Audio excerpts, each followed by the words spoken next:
Hey, it's Heather from Love How Deep. I got a question for you. Did you grow up hearing that story about Jonah and the whale? Like how he ran from God and he was thrown overboard because of the storm and all that. And Jonah knew it was because of him and he was swallowed by a fish or a whale. Yeah, we grew up hearing that story. And, I remember hearing that in Sunday school and it was like, well, it's because he wasn't doing what God told him to do. He got swallowed by the whale.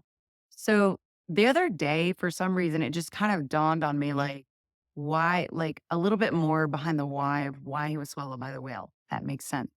Why God allowed that to happen. And I was reminded of the verse, be still and know that I am God. And, and I was like, oh my gosh, he had no choice but to be still. He had no choice but to sit in the belly of that fish, that whale, and listen to God and probably cry out to him like, God, rescue me, save me, right? I'm going to smell like these nasty fish. But he had no choice but to sit there and be still and cry out to the Lord. And then, of course, he came to his senses and the fish spit him up and then he did what the Lord was telling him to do.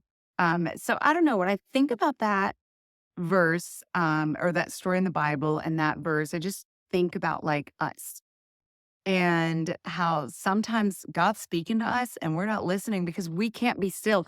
We are going, going, going. We're running, running, running. Maybe you're not necessarily running from God the way that Jonah was, but are you really hearing his voice? Are you really, really listening to him? That's still kind of running from God because you're not spending that time with him. You don't want you don't want that fish to come swallow you.